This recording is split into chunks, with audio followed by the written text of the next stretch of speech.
नमस्कार। B Ed first year. कल हम लोगों ने बात की थी शिक्षक शिक्षा, उसकी आवश्यकता और उससे संबंधित जो दोष है। तो आज हम लोग पढ़ेंगे कि जो दोष पाए जा रहे हैं शिक्षक शिक्षा के अंतर्गत, तो उसके कारण किन किन समस्याओं का सामना इस प्रशिक्षण कार्यक्रम में करना पड़ता है। तो पहली समस्या आ रही है प्रशिक्षण सुविधाओं के विस्तार संबंधी। अब जो प्रशिक्षण सुविधाएं हैं उनका विस्तार नहीं होता है, तो अगर वो सुविधाएं मान लो भौतिक हो गई, ठीक है, प्रशासन से संबंधित होगी, तो जो सुविधाएं होती है उनका विस्तार नहीं हो पाता है, वो बढ़ नहीं पाती। जो है सीमित संसाधनों के अंदर हम कार्य करना चाहेंगे, लेकिन नए तरीके से काम करना चाहते हैं कि साधन सीमित है, तो वो कार्य आगे नहीं बढ़ता है, उसका विस्तार नहीं होता है। तो ये समस्या हमें सामने आती है। फिर बात आती है प्रशिक्षण कार्यक्रम के विकास संबंधी। अब जो प्रशिक्षण का कार्यक्रम है उसमें विकास लिए हुए है, मतलब कि उसमें जो पाठ्यक्रम निर्धारित किया गया है वो विकास की ओर बढ़ रहा है, लेकिन उस कार्यक्रम को हम उस तरीके से नहीं करवा पाते, तो वो विकास के अंतर्गत नहीं जुड़ाता, तो ये समस्या आती है। फिर बात आती है प्रशिक्षक वर्ग परिपक्वता संबंधी।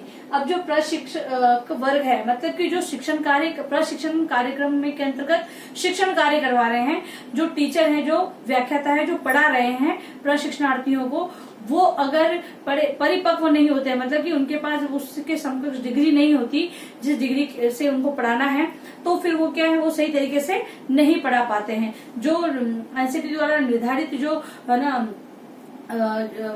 क्वालिफिकेशन होनी चाहिए वो उनके पास नहीं होती है, तो वो सही तरीके से उनको प्रशिक्षण नहीं दे पाते हैं, तो ये एक बड़ी समस्या आती है। फिर बात आती है सामाजिक, आर्थिक और व्यावसायिक स्तर संबंधी।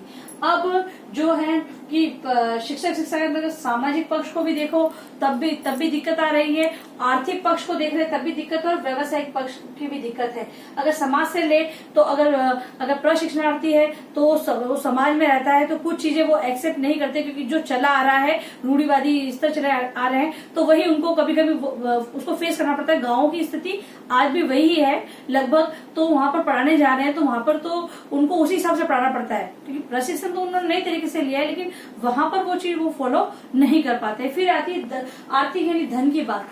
अब उन्होंने नई टेक्निक से सीखा है तो नई टेक्निक वहां यूज करेंगे, लेकिन वो टेक्निक यूज करने के लिए उनको वहां पर साधनों की जरूरत होगी और साधनों में धन खर्च होगा, तो वो अर्थ से संबंधित होगी, यानी धन की प्राप्ति नहीं होगी तो वहां पर सुविधाएं नहीं होगी, तो वो उस तरीके से पढ़ा नहीं पाएंगे। फिर आती है व्यावसायिक स्तर। अब गवर्नमेंट सेक्टर में तो गवर्नमेंट पेमेंट करती है, लेकिन प्राइवेट सेक्टर में कहीं ऐसी जगह होती है जहां पर उनको उनके जो पढ़ा रहे हैं उसके मुताबिक उनको सैलरी नहीं मिलती है, तो इस कारण वो सही तरह से ये दिक्कत आती है। तो फिर ये लोग क्या इस तरफ नहीं मुड़ते हैं, मतलब शिक्षक जब इन समस्याओं को विद्यार्थी पहले ही देख लेता है, प्रशिक्षणार्थी देख लेता है कि ये आगे जाके शिक्षक शिक्षा में ये समस्या आने वाली है, या मैं टीचर बनूंगा तो मुझे आगे इन समस्याओं को फेस करना है, तो वो अपना रुख कहीं दूसरे जॉब के अंदर मोड़ लेता है या फिर दूसरा कोई कोर्स करने लग जाता है। फिर बात है, अब हम देखते हैं अब इन समस्या है, इनका समाधान किस प्रकार हो सकता है। भाई समस्या होती है, उसका समाधान तो होता ही है किसी न किसी प्रकार से, तो अब देखते हैं हम इन समस्याओं का समाधान किस प्रकार कर सकते हैं। तो शिक्षक शिक्षा की समस्याओं का समाधान, अब पाठ्यक्रम को पुनः व्यवस्थित या नियोजित करना, मतलब कि जो पाठ्यक्रम निर्धारित किया गया है तो उसके अंतर्गत कुछ बदलाव करके और हम समस्याओं को मतलब कि कम कर सकते हैं। कहने का पूरी समाप्त तो नहीं हो सकती है, लेकिन उसको हम कई हद तक दूर कर सकते हैं। फिर बात आती है व्यावसायिक दृष्टिकोण विकसित करना। अब अगर हम प्रत्येक विद्यार्थी प्रशिक्षणार्थी बोलते हैं, तो प्रशिक्षणार्थी के अंतर्गत हम व्यवसाय से इसको जोड़ ले कि भाई अगर आप एक प्राइवेट नौकरी करो, एक गवर्नमेंट, दोनों में फर्क बताते हैं कि प्राइवेट में आपको इतनी सुविधा है, गवर्नमेंट में इतनी सुविधा है, तो अगर फर्क बताएंगे तो वो व्यवसाय से जुड़ने की कोशिश करेगा। मेरा दोनों को अलग करने का मतलब नहीं है, बताने का उदाहरण का मतलब है कि भाई हर कोई चाहता है, हम कहेंगे आप बीएड करके क्या कौन से टीचर बनोगे, प्राइवेट या गवर्नमेंट, तो सभी का हाथ ऊपर होगा, हम गवर्नमेंट टीचर बनना चाहेंगे, तो कुछ ना कुछ तो फैसिलिटी है गवर्नमेंट में। तो इस प्रकार अगर व्यवसाय से जोड़ा जाएगा तो वो उनका दृष्टिकोण विकसित होगा, तो ये समस्या का समाधान हो सकता है। फिर है अभ्यासार्थ स्कूलों को विश्वास में लेना। अब अभ्यासार्थ स्कूलों की भाई बात इंटर्नशिप की हो रही है, जो 1 महीने की हो, जो आपको सेकंड ईयर में 94 डेज या 96 डेज की जो इंटर्नशिप मिल रही है, तो वहां पर क्या करते हैं, कुछ विद्यार्थी होते हैं वो रोज विद्यालय नहीं जाते हैं, या फिर जाते हैं तभी उस तरीके से नहीं पढ़ाते हैं। मतलब बात पढ़ाने की है, वो पढ़ाते पढ़ाते ही प्रवीणता आएगी, अनुभव प्राप्त होंगे तो और वो अच्छा पढ़ाएंगे। तो वो अगर जाएंगे तभी तो पढ़ाएंगे। तो जो अभ्यासार्थ स्कूल है जहां पर इंटर्नशिप हो रही है उसको या तो कॉलेज वाले है, कॉलेज जो प्रशासन है वो अपने कांटेक्ट में रखे ताकि उनसे बात होती रहे, ताकि वो इस संपर्क में रहेंगे तो उससे वो बच्चा है वो रोज जाएगा पढ़ाने के लिए और ये जो शिक्षक शिक्षा में समस्या आ रही है उसका समाधान होगा। फिर बात है उचित बीएड प्रवेश पद्धति को अपनाना। भाई जो बीएड प्री टेस्ट हो रहा है वो उसके अंतर्गत जो योग्यता रखी है, जो विषय डाले गए हैं तो उनको प्रश्नों का चुनाव उचित ढंग से किया जाए ताकि जो टीचर वास्तव में बनना चाहते हैं वही चुनकर आगे आए। ये बात है समस्याओं का समाधान की। अब हम देखते हैं कि जो शिक्षण व्यवसाय है उसका सशक्तिकरण किस प्रकार होता है, उसके क्या उपाय हैं। अब जो शिक्षण कार्य ये है, शिक्षण व्यवसाय का सशक्तिकरण मतलब कि जो शिक्षण कार्यक्रम करवाया जा रहा है, बीएड प्रशिक्षण कार्यक्रम करवाया जा रहा है, इसको मजबूत किस प्रकार बनाया जा सकता है। तो उसके क्या उपाय है देखेंगे। शिक्षक शिक्षा में तकनीकी का प्रयोग। अब अगर हम तकनीकी का जो नई तकनीकियां चल रही है उनका यूज करने लग जाएंगे, क्योंकि जो बच्चे हैं थ्योरी को पढ़ना ज्यादा पसंद नहीं करते, जो प्रैक्टिकल करना ज्यादा पसंद करते हैं, तो उन चीजों को हम एक्सेप्ट करेंगे तो उससे क्या होगा कि ये जो शिक्षक शिक्षा कार्यक्रम है वो सशक्त होगा। आप एक तो पाठ योजना बनाने की बात करते हैं और एक प्रस्तुतिकरण की बात करते हैं, तो बनाने में बच्चा मतलब कि बोरियत महसूस करता है और वहीं वहां उसको पढ़ाने के लिए कहा जाए अच्छे से तो वो बनाने से ज्यादा पढ़ाने में ज्यादा उसको बेटर लगता है, यानी कि प्रैक्टिकल में ज्यादा अच्छा लगता है। हम कहते हैं ना कि प्रयोग करके देखो, तो वो करके स्वयं देखता है तो उसमें उसको ज्यादा इंटरेस्ट आता है और उसको आगे और अच्छा करने की भावना जागती है। तो इस प्रकार तो तकनीक का प्रयोग करना चाहिए। फिर है शिक्षण अधिगम सामग्री का प्रयोग। अब जब टीचिंग करवानी है, टीचिंग करवाते समय शिक्षण अधिगम सामग्री का अगर वो प्रयोग करते हैं तो उससे क्या होगा कि जो शिक्षक शिक्षा कार्यक्रम है वो और मजबूत हो जाएगा।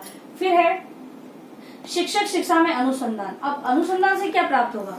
अब जब शिक्षक शिक्षा में अनुसंधान होंगे तो ये पता चलेगा कि जो कार्यक्रम है जो महाविद्यालयों में सिखाया जा रहा है प्रशिक्षणार्थियों को वो उनका मूल्यांकन होगा, पता चलेगा कि जो टेक्निक सिखाई जा रही है उससे वो आगे सही टेक्निक का यूज कर पाएंगे या नहीं कर पाएंगे, यानी कि वो सही है या नहीं है। तो अगर अनुसंधान होंगे तो उससे औसत निकलेगा, तो औसत से हमें शिक्षण विधियों प्रविधियों और जो पाठ्यक्रम है वो सही है नहीं है, इंटर्नशिप वगैरह जो सही है नहीं है, उसके बारे में अनुसंधान से हमको ये ज्ञात होगा कि भाई अभी पहले इंटर्नशिप नहीं होती थी, पहले केवल लेसन होते थे और अब इंटर्नशिप डालिए तो अब लेसन की जगह इंटर्नशिप को सही लगा तो इंटर्नशिप को रखा, तो अब इंटर्नशिप सही है या नहीं है वो अनुसंधान से ही ज्ञात होगा।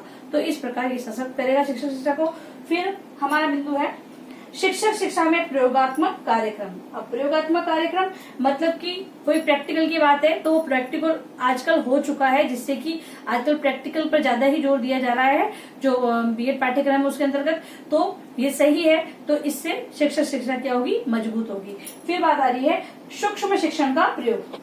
अब जो पहले है सूक्ष्म शिक्षण हटा दिया गया था, फिर जो 2 ईयर बीएड पाठ्यक्रम हुआ था तब उसको हटा दिया गया था, फिर जरूरत महसूस की गई तो साल भर के अंदर वापिस से सूक्ष्म शिक्षण पाठ्यक्रम को रखा गया कि भाई ये सूक्ष्म शिक्षण होना चाहिए। छोटे छोटे पाठों में बच्चे अगर पहले पढ़ाएंगे, 4-5 मिनट के पाठ को पढ़ाएंगे तभी वो 30 से 35 मिनट के पाठ को पढ़ा सकेंगे, तो इसलिए ये भी एक मजबूती का कार्यक्रम है।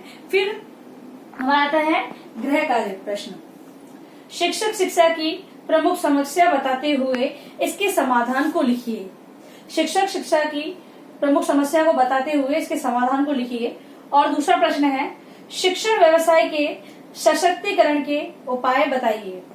फिर अंत में आप लोगों से निवेदन है कि आप लोग जब भी घर से बाहर जाएं तो अपने मास्क का यूज करें और या तो फिर अपने फेस को कवर करके बाहर निकले, और आप कहीं पर जाते हैं तो वहां पर कम से कम 6 फीट की दूरी आपस में बनाए रखें। यदि आप सार्वजनिक स्थलों पर जा रहे हैं, यदि आपने किसी भी चीज को छुआ है तो आप अपने हाथों को साबुन से धोए अच्छी तरह या फिर सैनिटाइज करें। आप स्वयं भी सुरक्षित रहें और स्वस्थ रहें। धन्यवाद।